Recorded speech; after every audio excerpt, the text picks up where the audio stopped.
ARN Racing Studios in Southern California. ARN Los Angeles. This is ARN, the American Racing Network. Now, you're shifting gears with Alan Bailey. I really enjoy the smell of burnt rubber and race fuel in the morning. Sue me. Whether it's NASCAR, IndyCar, NHRA drag racing, or AMA Supercross, we've got it. I'm going to be unapologetic. I'm not going to hold back. I'm not going to sugarcoat it, and I'm going to tell it like it is, whether you like it or not. Get over it. Grab a gear and let's go. Well, is it time to go already? Really? You're shifting gears on ARN. Here's Alan Bailey. Welcome on in. You're shifting gears right here on ARN, the Motorsports Authority. I'm Alan Bailey. You can find me on Facebook, Twitter, and Instagram at The Alan Bailey. Also, use the hashtag ARNRace to get in on this conversation. Also, for the first time ever, you can get in on it live. That's right. Call me here in the studio. 702-600-RACE. How easy is that? That is 720-600-RACE. Race. Get it? ARN race. Ha ha ha. Made the phone number easy for you to remember. That is 720-600-7223 right here on ARN. So a lot of interesting stuff coming up over the course of the next hour. Obviously, the fact that we have NASCAR racing coming up as soon as we get off the air is kind of a hot-button topic. The fact that the NASCAR Camping World Truck Series will be taking to the Bristol Motor Speedway tonight. Actually, coverage starts in less than an hour on Fox Sports 1. You can watch that live. The fact that IndyCar is wrapping up their schedule. The fact that everything kind of took a shift in a very interesting direction. Will Power, can he do it? Well, you know what? I think he can. He's got a 39-point lead over Castro Neves, and Simon Pagenaud 92, Ryan Hunter-Reay 108 back. I'm thinking maybe Power is in the driver's seat of this one, no pun intended, for this championship IndyCar title. I don't know. It still could get interesting this weekend in Sonoma, and of course out here in Southern California, Fontana, for the series, for the season finale, the World Championship battle coming down to the wire here in Southern California. Ed Carpenter, driver of the number 20 Fuzzy Ultra Premium Vodka Chevrolet in the Verizon IndyCar Series, team owner driver, by the way, going to be joining us to talk about not only the merger with Sarah Fisher-Hardman Racing for 2015, but also his season so far. Going to talk about obviously Tony Stewart. He's going to touch upon it. He had some interesting comments earlier this week. Of course, I'm going to ask him about it. That's going to be something that I'm definitely going to do. And yeah, it's gonna. We're just gonna basically see where that interview goes. He was playing with, he was practicing with the Trojans earlier today here in Southern California. And yeah, I'm gonna crack a little bit. I got some people out there who were out there today, and I heard a thing or two about it. And yeah, that's gonna be a topic of conversation. Trust me. Ed Carpenter coming up in about 20 minutes here on ARN. But right now, obviously, I do want to remind you that yeah, I am gonna be taking calls. So I could literally get a call at any minute, and boom, I'm just going to put it right on over the air. There's no call screener in here. It's me, because we don't have a call screener yet because the system just got started. So literally, I'm going to pick up the phone and go, it's the American Racing Network, hello. And we're going to see who is on the phone. So this could go either way. Not too sure.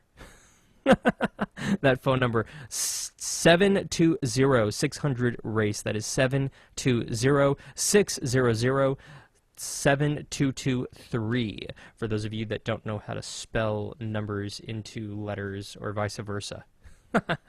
We're going to get into it, and I got a lot of interesting stuff to talk about in regards to a number of different articles that have happened over the course of the last week, and that's where we'll start with our hot topics. Obviously, hot topic number one, the fact that Carl Edwards officially signing to Joe Gibbs Racing for the 2015 season. Going to be driving that number 19 Toyota this coming season. And oh, by the way, the RS Group going to be sponsoring him for a majority of the schedule. What is RS? It's a communications group. basically. And no, there's not a conflict with Sprint because they are not a cell phone provider, but they work on office management systems and other communications as well. NASCAR teams were on track Monday at Michigan to test the 2015 Aero package. Lots of interesting notes coming out of that one. 9 NASCAR Sprint Cup Series teams on track for that one as well. Sam Hornish Jr. is unsure of his 2015 NASCAR plans. He was filling in for Kyle Busch for a number of races in the NASCAR Nationwide Series in 2014, winning actually a couple of races in that number 50 for Toyota for Kyle Busch and or Joe Gibbs Racing, depending on how you look at that one. And he's unsure of it. However, he did announce, and it was announced, that Sam Hornish Jr. is a bigger fan of IndyCar racing now than when he was competing in the Verizon IndyCar Series. And oh, by the way, the 3-time series champ will join the broadcast booth on the NBC Sports Network telecast for this weekend out in Sonoma. No word if he's going to be sitting in on future races and future broadcasts, but for this weekend, Hornish is going to be having some fun up in Northern California.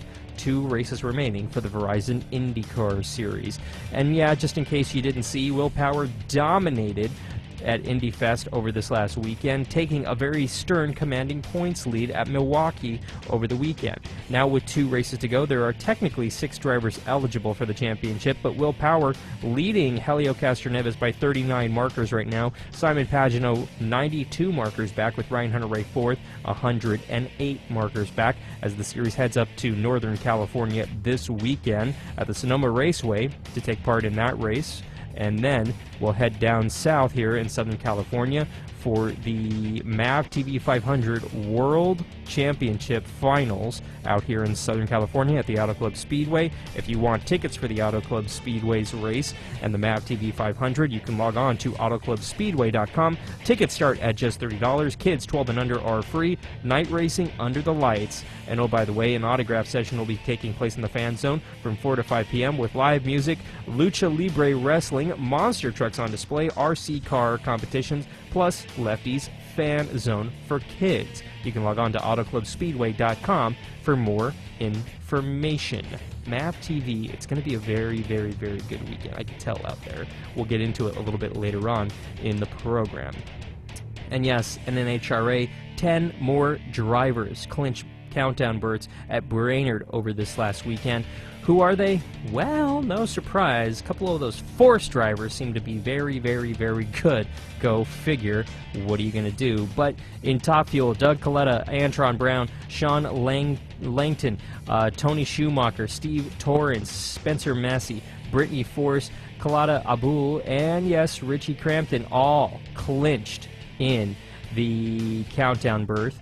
Also in Funny Car, Robert Height, John Force, Ron Capps, Tommy Johnson Jr., Alexis DeJoya, Courtney Force, and Matt Hagan all clinching spots as well. In Pro Stock, it was Erica Ender-Stevers. It was also Alan Johnson, Gray Coughlin Jr., Jason Line, Dave Conley, Shane Gray, and Vincent Noble in Pro Stocks all clinching berths. And in Pro Stock Motorcycles, Andrew Hines, Eddie Clur, Hector Arra Jr. and Hector Arra Sr. all clinching spots in the 2014 NHRA Countdown.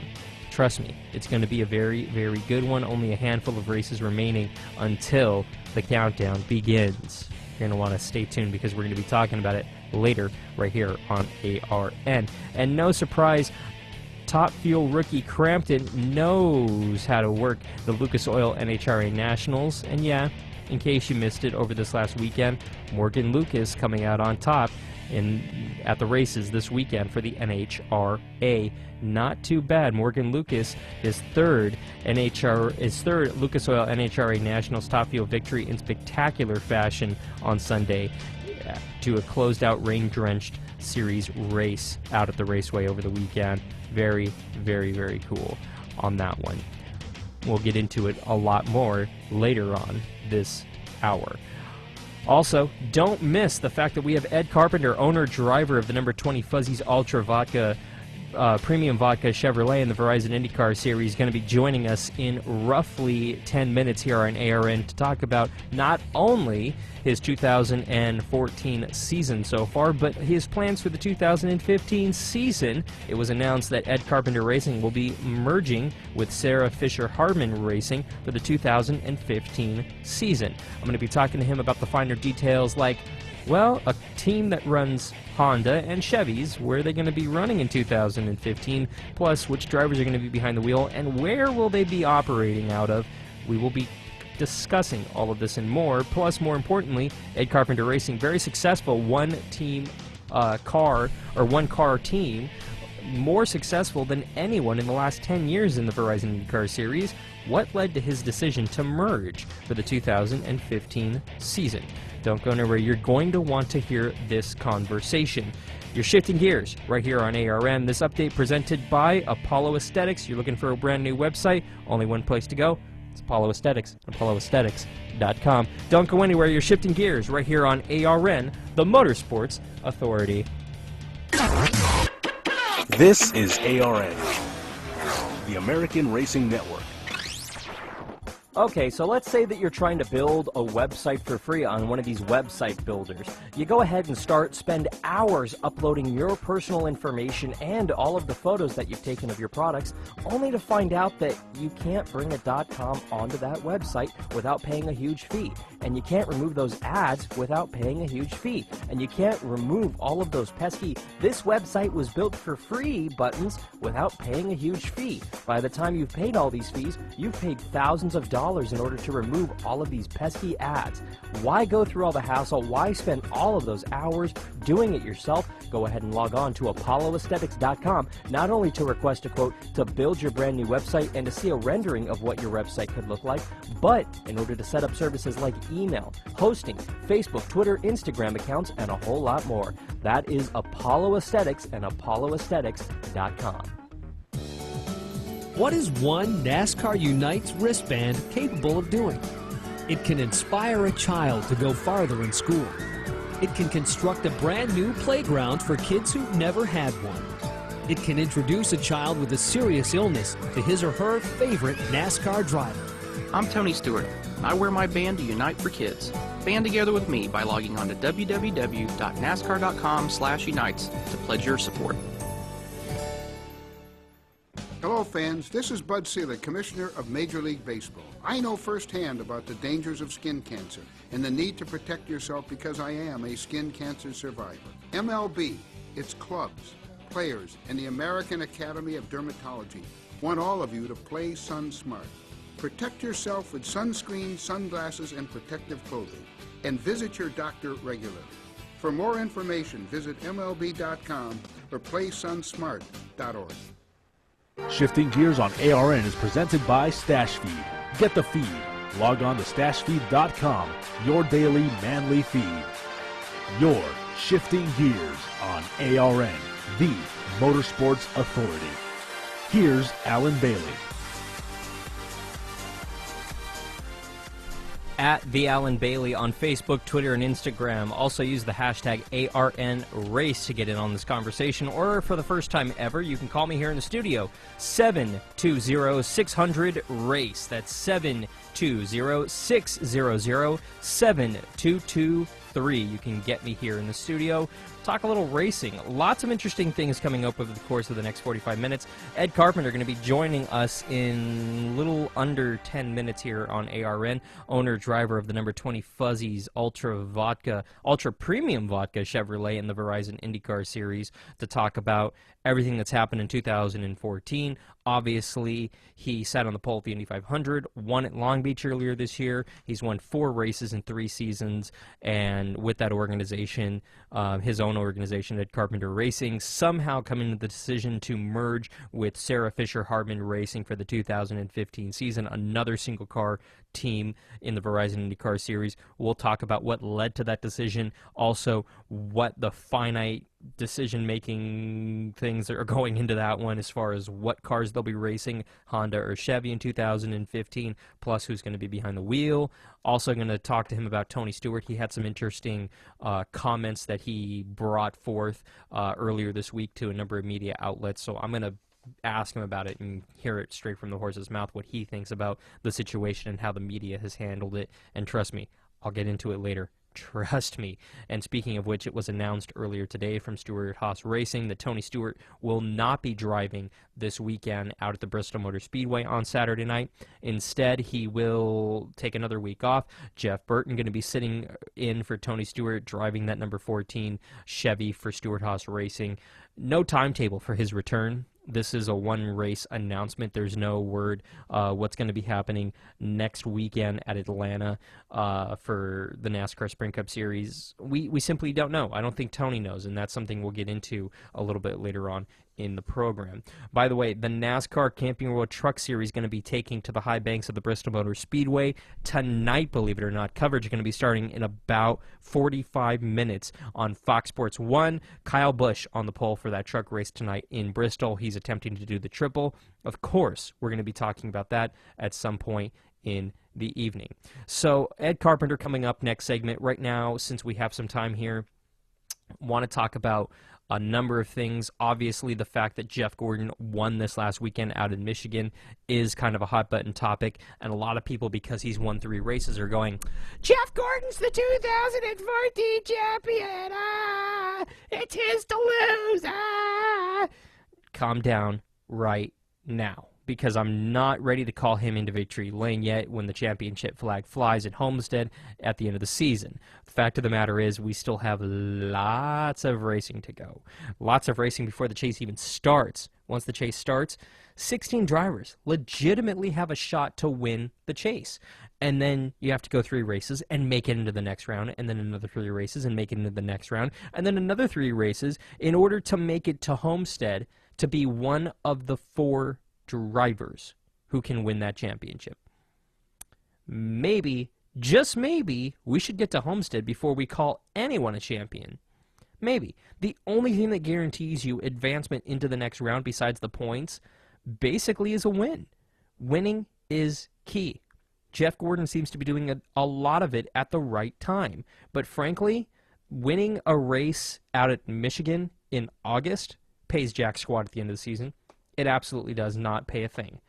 What does pay is winning a race in the chase. Period. Whoever wins this championship is going to win at least 2 or 3 races in the chase. Period. And a lot of you were saying, "Well, Jimmy Johnson clearly is struggling. He's struggling." Well, one theory is that maybe he's actually just him and Chad are experimenting for the chase. Makes sense. They're very much already locked in, and no matter what happens, they're going to be starting that chase in the middle of it. This is a very, very, very, very different chase that we're used to seeing, period. And it's something that really, I don't buy that Jimmy Johnson is just experimenting. I don't buy it. I buy that Chad is pushing the envelope because he's kind of in a, well, screw it, I'm in the chase, doesn't matter. I don't need to actually race for points or race for anything because the points are just going to get reset and it doesn't really matter, so screw it. I'm just going to go ahead and just say screw it and just push these race cars as far as they go and break a bunch and then see where I end up by the time the chase starts. Don't really know if that's what Chad Knaus is thinking. It could be. Frankly, they're obviously trying some stuff right now. They're obviously putting a lot into those race cars to just see what they can see. I don't buy the fact that Jimmy Johnson and Chad Knaus are testing for the chase. I really don't. I think that they're throwing things at that car that clearly are not working, and really they need to just take a step back and get back to what works. I think what's very funny, though, is Jimmy Johnson put this on his Instagram yesterday. He put up a montage, a photo montage of where all of his bad finishes were. And they all had one major component in common. Wasn't the fact that it was an intermediate, wasn't the fact that it was road courses or short tracks or super speedways. It was the fact that in every single one of Jimmy Johnson's bad finished races, quote unquote, he was driving he was driving a white Chevy. Yeah. Lowe's had gone to that white Chevy for those races that he sucked in, and all the races that he won in were blue. So this weekend in Bristol, back in blue. I literally can't tell if this is just a sick joke that they're playing, or if truly it's just Jimmy Johnson and Chad Knaus going, well, tell you what, it's not the setup, it's not the camber, it's not the fact that we can't keep blowing these tires out during the race, or the fact that we can't keep having mechanical failures. It's the fact that the car is white. The car's white, Jimmy. It needs to be blue. It needs to be blue because the blue car wins. The white car, it loses. Jimmy, we can't race that car. It's bad luck. The white one wrecks. The blue one wins. Let's go back to blue. If that's their thought process at Hendrick Motorsports right now with that 48 car, and if that's Jimmy and Chad's ultimate thought process, they might be in bigger trouble than you and I might realize, and even they might realize. Honestly, I have no idea what's going to happen in this chase. None whatsoever. Anybody who will sit there and predict, well, my prediction is that Jimmy's going to be strong in the middle of the chase, and by the time they get to this round, they're not going to do so good, and Jimmy Johnson's going to do this, and Jeff Gordon's going to do this, and Dale Earnhardt Jr., he's going to go far. He's going to do this and this and this. They're lying. It's complete and total bull. There's no way that we know what's going to happen in this chase. You know why? We've never experienced it. We don't know what these drivers are going to do. We don't know what kind of crazy setups they're going to bring to the racetrack with these kind of stakes on the line. We don't know how aggressive they're going to be on the racetrack when it all counts. And we really don't know, ultimately, who's going to win this title. You know how we can find out? Watch every race, period. Because, and I really do mean this, there's a more incentive to actually watch every single race for the first time in better part of a decade. Probably since 2004 when the first chase happened, there's more of an incentive. Because, frankly, we don't know. Your driver, let me put it this way, and this is where I'm going to get everybody going crazy on Twitter. Ooh, I can't wait. Bring it. Dale Earnhardt Jr. could go out there, and in the very, very first race in Chicago, he could blow an engine, or hit the wall, or blow a tire and take out half the pack. And guess what? His chances for the championship in 2014 would be over. Virtually. Over. Unless he goes out there and wins a race. If you win a race, that's a guaranteed advancement into the next round of the chase. Period. But frankly, it doesn't even matter what you do in the first 9 races other than advancing. Because by the time you get to Homestead, those 4 drivers are going to be reset. And, oh, by the way, it's winner take all in Homestead. Yeah, that's going to be one hell of an intense race. If you legitimately watch one race all year, watch Homestead, because that's the championship battle, and that's what it is. It's a battle. It's between those 4 drivers, literally winner take all. And mark my words, whoever wins the championship will end up winning the race, because that's what it's going to take. It is. You look at what happened with Tony Stewart and Carl Edwards a number of seasons ago. They ran 1-2. They tied for the championship. I think we might see something like that this year. I don't know. We'll see. I cannot sit here and speculate and blow smoke up your asses because truly, I don't know. Nobody does. Anybody who claims that they know, they're full of crap. You need to not listen to them ever again and continue to listen to me because clearly they don't know what they're talking about. I'm just saying. Now, the one thing that came out of Michigan over the weekend was this little lovely tirade. Jimmy Johnson and Ryan Newman got into it late in that race out in Michigan over the weekend. And, oh, by the way, after the race, they kind of got in each other's faces and gave us this little lovely gem. 5 years have been paying. I don't care. Get out of here. You're the one who's going there. I didn't door you on purpose. By the way, the door was racing. After that, sitting on your I was trying to get you. Did I hit you back? No, I didn't, and I didn't hit you on purpose. Go. This is going on. If their jurisdiction tell me to go, do you want to go? You go. Just want to debate? Is that your deal? No! That's why you should claim. Race be clean back. You're better than that. But not today. Feel better about yourself? I don't have to feel better about myself. You're in the way people every single lap. I'm driving my off. If I had the motor you had, I would have been in your way. But I didn't. You had all the that I have, and then you made bad decisions and put yourself in this position. So be it. Just like that on the race. You made a bad decision there. Just let me tell you that. Bring it. Yeah. Jimmy. Ryan. Gloves are off. Oh, bring it. I loved that whole rant, to be honest, because it was a racing deal that two drivers were very passionate about, and they got in each other's faces. Clearly, they don't like each other. There's no denying that.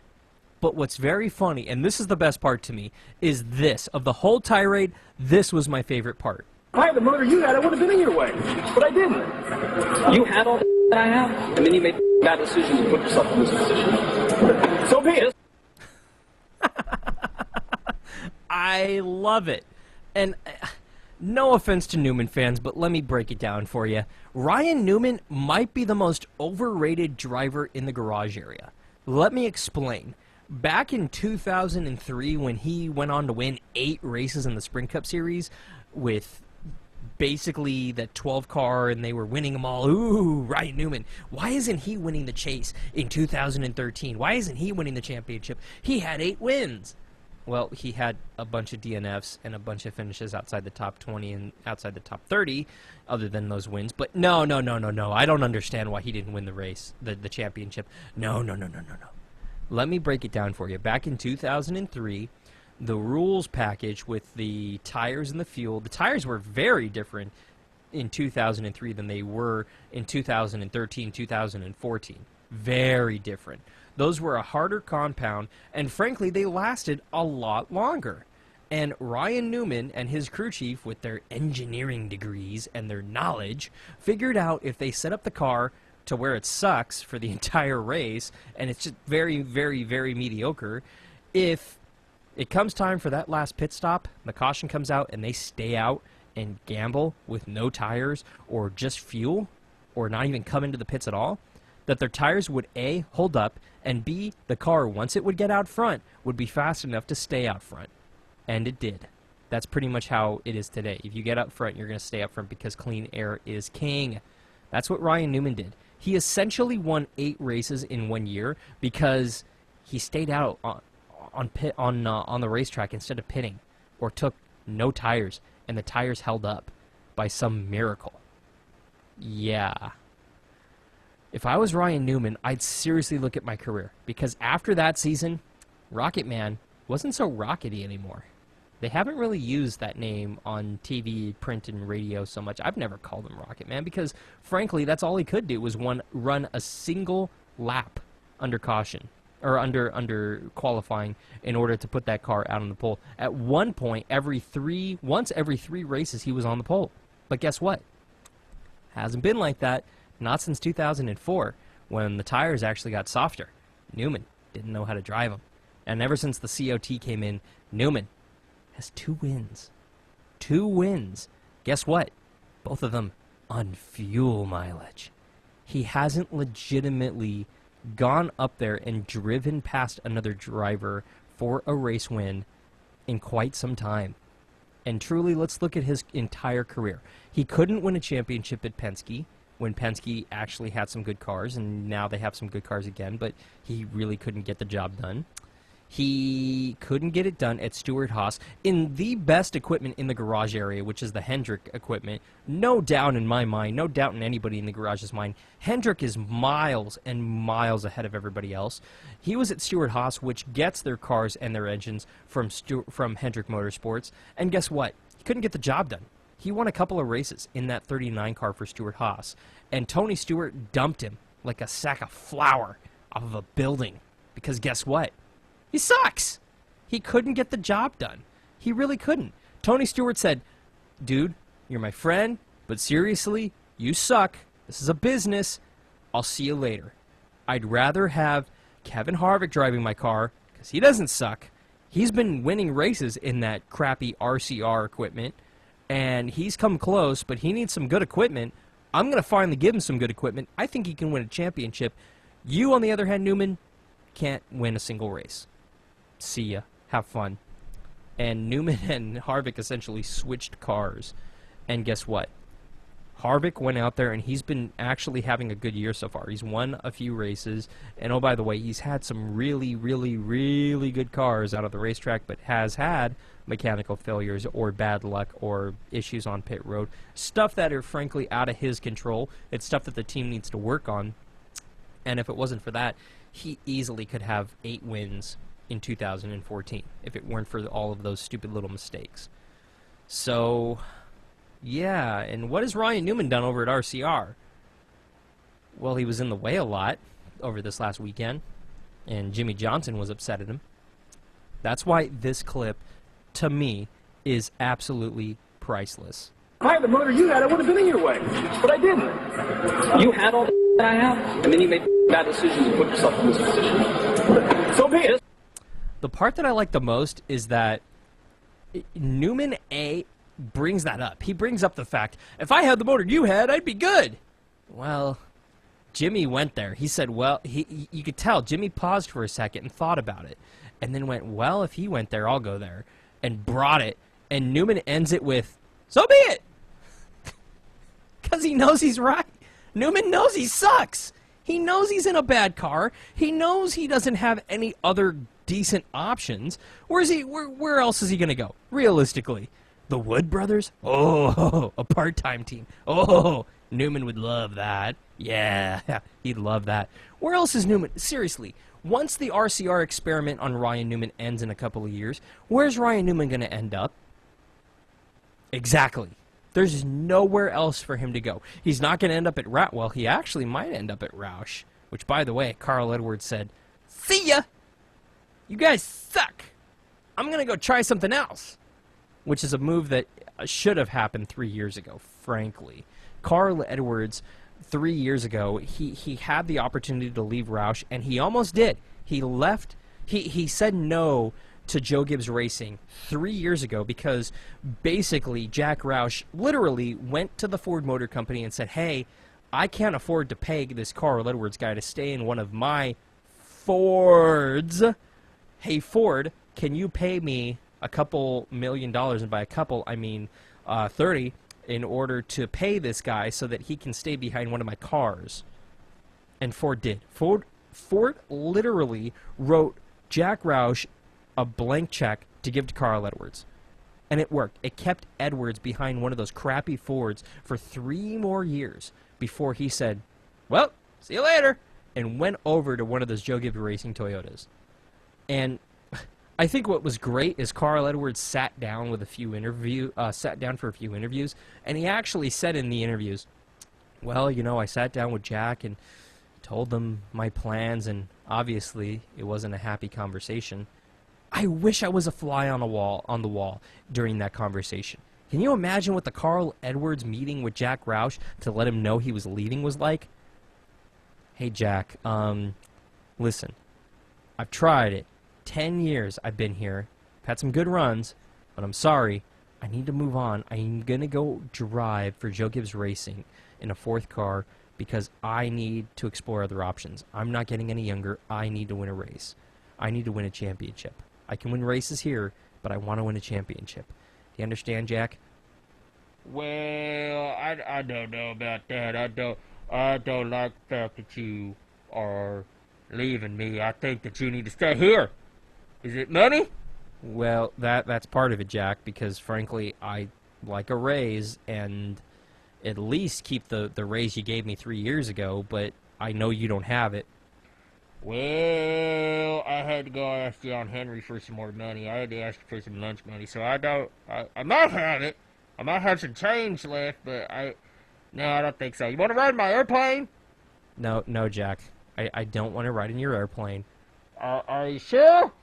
My airplane is really fun, and I really, really like it a lot. I like my airplane. Would you like to fly in it? Jack, you almost died in an airplane not too long ago. You lost an eye. Maybe you shouldn't be flying those airplanes around anymore. Maybe hire a pilot. Huh? You're getting older. I'm worried about you, man. I don't want you to hurt yourself. Listen here, I'm only in my 60s, okay? I can handle a simple aerial plane, okay? I only lost one eye. It wasn't the two eyes. So relax. I can still see. The depth perception is not there entirely like it was, but trust me, I can take off and I can land my aerial plane perfectly. Would you like a ride in my aerial plane? Jack, I really, really wouldn't, okay? Joe Gibbs Racing, they have their own private jets, and they have pilots, their own private pilots that just work on those planes. You know, I think you need to hire one, Jack. I wouldn't recommend flying in those planes anymore. Well, that's none of your concern, no boy. I would like to remind you that I am keeping the Aflac duck. I love the duck, and I love the upses. The upses, Jack? Yes, the upses. I love the upses. Upses? You mean UPS? That's what I said. The upses. I love the upses. They're so good to me. Ugh, Jack, I really think that maybe, just maybe, you should consider retiring. Just hand the team over to John Henry, because he might know a thing or two about racing. Just maybe. Well, no, I don't think so. Maybe you and the other trader, Matt Kenseth, can go race on the same team and win a championship. Well, funny you say that, Jack. He actually did come in second last year in the chase and won a bunch of races. And gotta tell you, Jack, I'd like to win a bunch of races where it wasn't fuel mileage or weather that was the determining factor for me winning those races. Well, a win is a win is a win, is it not? If it rains, then that's still a win. People don't remember that it rained. People don't remember nothing. They remember that Carl Edwards won at Bristol, and then again in Sonoma, because he ran under fuel mileage. But people don't know that. People's is stupid. I'm Jack Rash. I think all other people's is stupid. Leave me alone with my Aflac duck and my upses, and I will have 16 other sponsors in order to make a half season of sponsors. And when nobody else will sponsor me and give me monies, I will put my own team name on the car, or worst comes to worst, I will just put Ford and have Ford write me a big fat check, 'cause I like the Fords. Yes, Jack, I know you like the Fords. I've been saying it for 10 years. Trust me, I've been pushing Fords. But to be very honest, Jack, I want to be in a winning race car. And a Ford isn't a winning race car. Well, that's 'cause they don't pay you enough money. Here, I'll give you more money. I'll go to the Ford and I will get you more of the money. You would like the Ford Motor Company, because the Ford Motor Company have a lot of money. A lot of money for Jack. And they will have some money for Carl, too, if you want that. No, Jack, I told you. I already signed a contract with Joe Gibbs Racing and with Toyota and with my new sponsors to drive that 19 Toyota. I'm not going to be driving for you. Well, fam, get out of here, Mr. Backflipper. Go flip on your back, or do whatever it is you're going to do. I will fly my airplane with my one eye and keep my duck and my ups and my 17,000 other sponsors in order to make half the race, and collect paychecks from the Ford Motor Company, and continue to put drivers who are underdeveloped in my race cars in order to see if they can win a race. And if that don't work, I'll just keep moving the crew chiefs around and moving people around in my office. And if that don't work, I will move them around again. Is that clear? Yes, Jack. Good luck. I wish you all the best. Thank you, Mr. Backflipping Carl Edwards. Now, please exit the building, and please do not come into the building unless we need you to come into the building. No meetings and no information will you take to the rival car company. Okay, Jack. Have a good life. Take it easy. Yes, and you please leave now, please. And you cannot wear all those Ford suits. You will not wear Ford blue. You will wear another color instead of that Ford blue. Bye, Jack. Pretty much how that conversation went. You honestly can't tell me that that's not how the conversation went with Jack Roush and with Carl Edwards when Edwards said he was going to leave. Honestly, if you're Carl Edwards, what the hell do you have to lose? And I'm dead serious when I say that. Carl Edwards was going nowhere at Roush. They have no program right now, honestly. It's very sad that at one point that was the organization that had 5 cars on the racetrack and was winning a bunch of races every year and was seriously contending for a championship. But the fact is that every single one of the Roush drivers that have left that organization have gone on to bigger and better things, winning bigger races, seriously contending for championships, and honestly being happier with competitive cars. And if you think that maybe it's the drivers just not having the right setup or the right personnel around them, you're wrong. It was the cars, it was the personnel, it was the technology. In a word, it was Jack Roush. Even Jack Roush admits that if Mark Martin hadn't signed with him back in the 80s, that guess what? He won a lot more races than he has, and he's won a lot more championships than the none he currently has. Jack Roush said that. So Jack Roush admitted, yeah, I suck. And I'm honestly waiting for Jack to retire from NASCAR, to sell his team to whoever he's going to sell it to, or hand it off to whoever he's going to hand it off to, and for Jack to, after he retires, admit, yeah, I clearly didn't know what I was doing. Cars were all over the place, team was all over the place, and I suck. Because that's what's going to happen at some point in Jack Roush's life. Or maybe not. I wish him all the best, but truly, I don't consider him a realistic threat for a championship, let alone most of the races in NASCAR. I said it. Sorry if you want to bash me. It's very simple. At the Alan Bailey on Facebook, Twitter, and Instagram. Use the hashtag ARNRace to get in on the conversation. Also, you can give me a call here in the studio, 720-600-RACE. That is 720-600-7223 on your cell phones or anything else. Again, no texting and driving or calling and driving. That's dangerous and stupid. Don't be stupid. Stupid.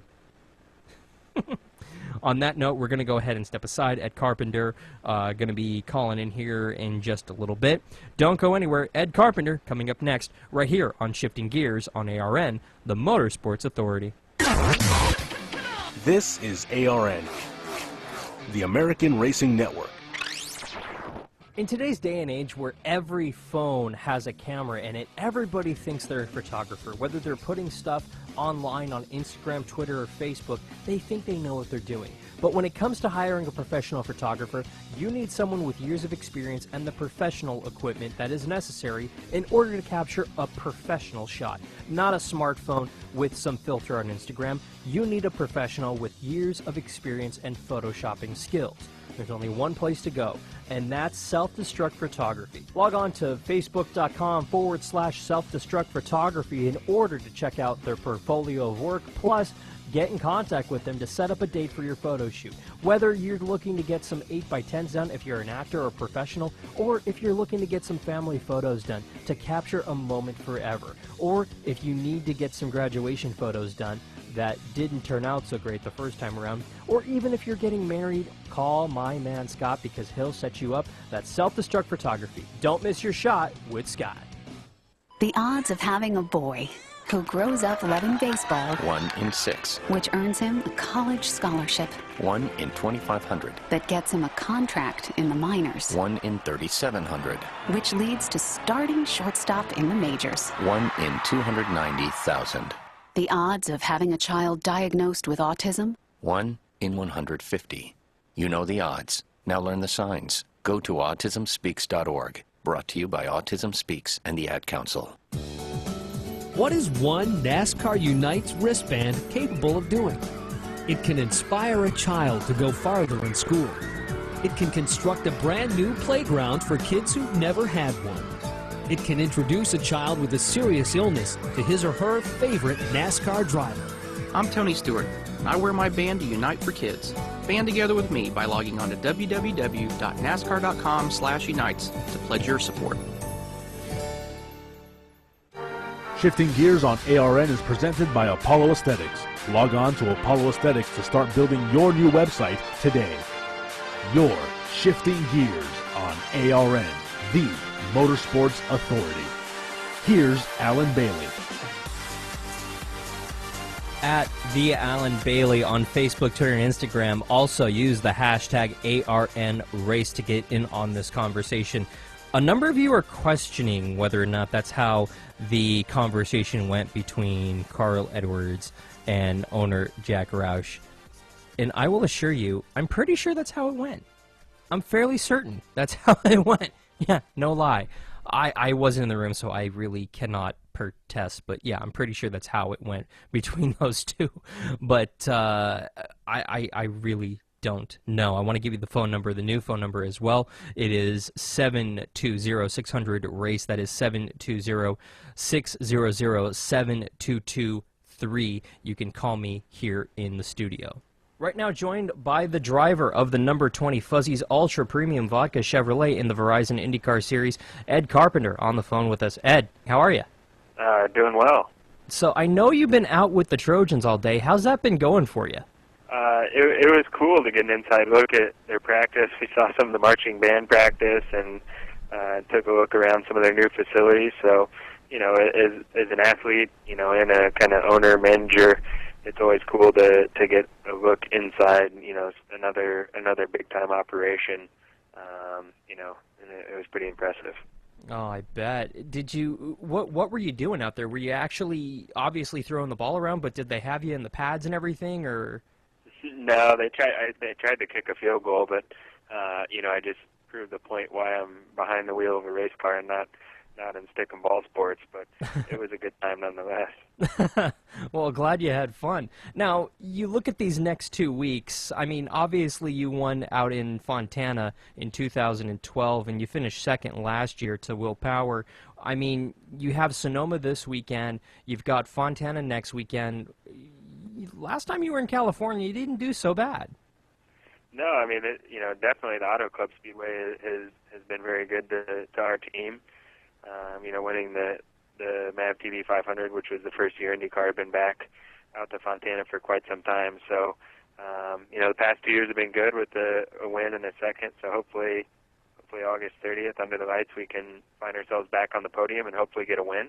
And first, Mike Conway will be in the car up in Northern California in Sonoma. So we're going to have a good few weeks here in California and looking forward to it all. Absolutely, and you mentioned it right there, the big announcement that came over this last weekend, the fact that you guys are merging with Sarah Fisher Hardman Racing for the 2015 season. Just leading up to this decision, you look at what they've done and you look at what you've done. You've become one of the more successful single-car organizations in IndyCar in the last 10 years. What led you to say, hey, maybe we need to team up with them and see what else we can accomplish on the racetrack? Well, we have had a very successful year and really past 3 years. We've in 3 years as a startup team, we've won 4 races now, won the pole for the 500 twice, which are statistics that we're very proud of. But at the same time, we've been trying to expand our team and add cars or another car, and it's been hard to do. And looking ahead to the future, we're going to have aero kits introduced for next year. The IndyCar Series is looking at reducing on-track testing time even more than what it already is now. Which will make it harder as a single-car team. So we felt like it was important to really kind of explore other means to getting to a second car other than growing our current team. And I drove for Sarah Fisher in 2011, won my first race with that team, and they just seem like the best fit. I think we match up well. They've got a talented driver, Joseph Newgarden, driving for them now, who hopefully we'll be able to retain. But I think we're going to make for a strong team.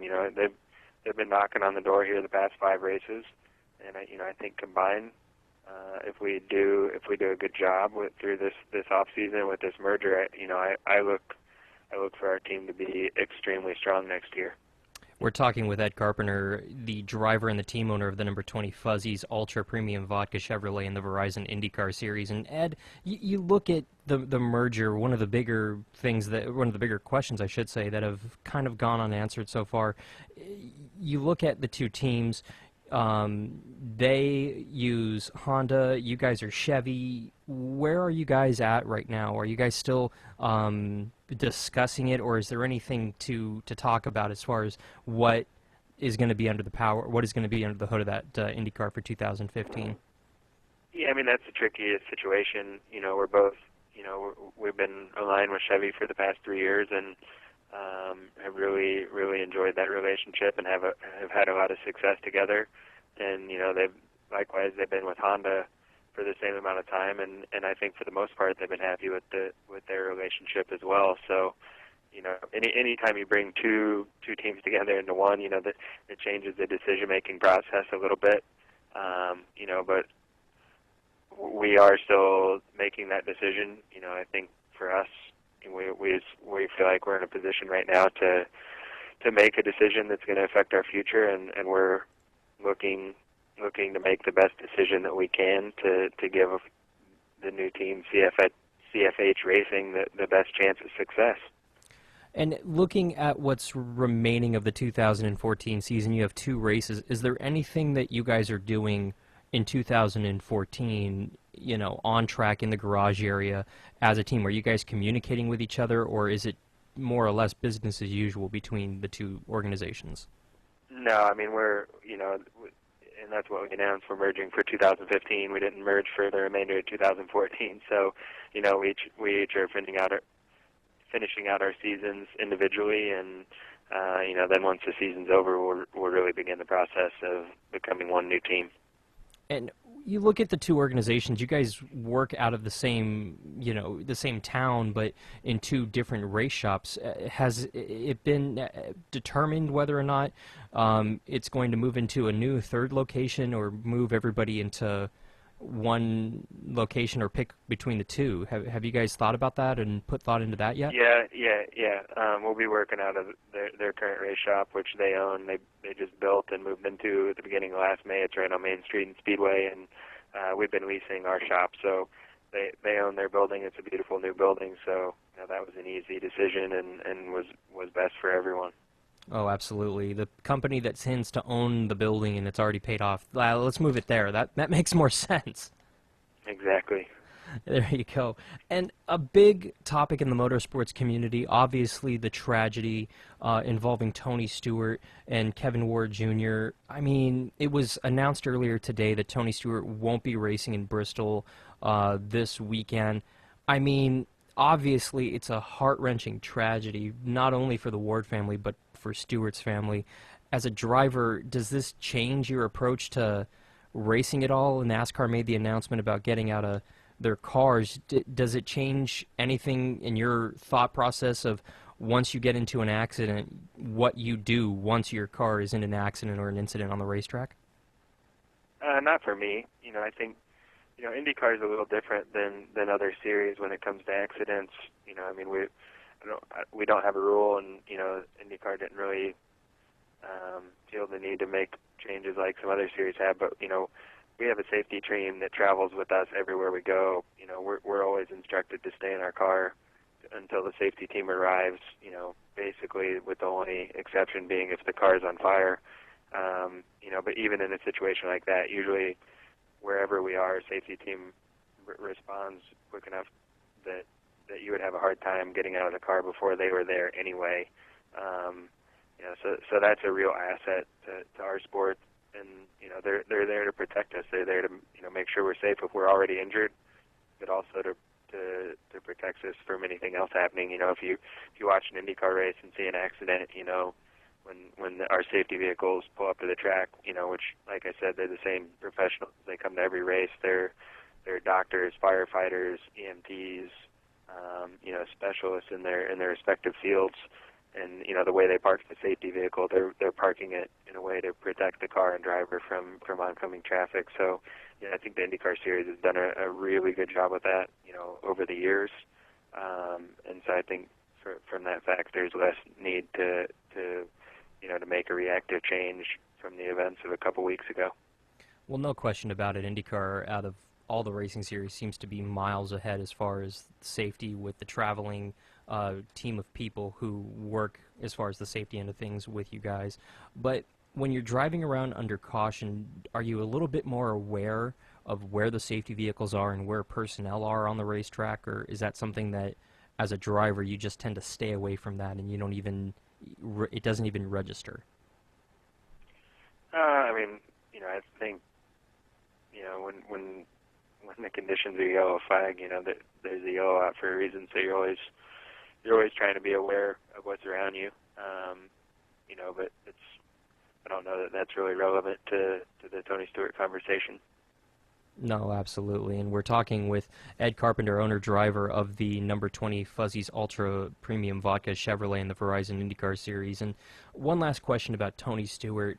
Obviously, there's no timeline for this, but what's your feeling about just the way that the media has handled the Tony Stewart incident? Because it seems like there have been a few organizations in the media that don't necessarily cover racing as a whole that have kind of stepped in and thrown their hat into this topic, and some have ridiculed some media members about not covering this incident correctly or fairly. What are your thoughts on that? First of all, I think the whole thing is a tragedy, and one that we all wish never would happen. But certainly, there's been all sorts of opinions and a lot of speculation, and a lot of people talking about it that may not necessarily understand the whole thing from start to finish. And that's the hard part, as a competitor and someone that came from a dirt track background. You look at it a little differently, and from the start of the accident, even before anyone even got out of their car, that's something that's normal in sprint car races. It wasn't. I didn't see anything out of line, but then things escalated from there. But it's unfortunate. Obviously, anytime someone loses their life, you really feel for their family, and what they're going through, and in this case, so like I said the other day, the way some of the media vilified Tony and speculated on what his intentions were during that accident, I just didn't agree with, or and at least at this point, don't see how they could draw those conclusions with the evidence that's been presented publicly anyway.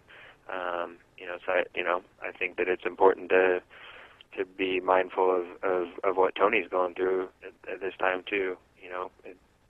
Because he was part of a tragedy and a part of an accident where someone lost their life, and knowing Tony like I do, it's not something that he takes lightly, and I'm sure he's having a hard time dealing with it. No, not at all. And Ed, thank you so much for your time today. Good luck with your team up in Sonoma this weekend. Good luck when we see you in a couple of weeks down here at Fontana for the Auto Club race. MAV TV 500 IndyCar World Championship coming at you August 30th, Saturday, under the lights, Fontana. Can't wait. Yeah, me neither. It's a great race. Pretty good deal. $30 tickets. Kids 12 and under are free. So, hopefully you'll see a good crowd. Best ticket in auto racing. Ed, thank you so much for your time today. Thanks, man. Ed Carpenter right there, and, obviously it's an interesting situation, Tony Stewart, and everything that's involved with the Stewart situation. If you're just joining us, not going to be racing this weekend out of the Bristol Motor Speedway, taking another weekend off after the tragic events 2 weeks ago in New York State with Kevin Ward Jr. ultimately losing his life at the age of 20 years old. Who doesn't know about the story at this point? It's something that dominated ESPN with their horrid coverage on the topic, which frankly ill-informed millions of people on SportsCenter. But ultimately, Stewart can take all the time he wants. He could take the rest of the season for all I really realistically care. I think he needs to take the time. He needs to deal with this because it's a tragic event. I don't know what is in store for Tony Stewart down the road. Only time will tell, frankly, but all I know is we'll see what happens down the road for Tony Stewart. Bristol Motor Speedway is where they're at this weekend. You could turn it over to Fox Sports 1 for NASCAR's for Fox Sports 1's coverage of the NASCAR Camping World Truck Series race. This weekend, lots of stuff on tab on the motorsports calendar. Not only do you have Bristol for the NASCAR series, but you have Nationwide and Cup, but you also have the IndyCar series taking to Sonoma this weekend as well. So, lots of racing coming at you for everybody here at ARN. I'm Alan Bailey. See ya at the track.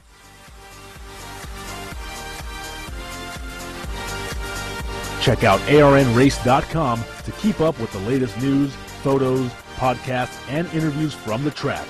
You've been shifting gears on ARN, the American Racing Network. Broadcasting from the ARN Racing Studios in Southern California, ARN Los Angeles. This is ARN, the American Racing Network.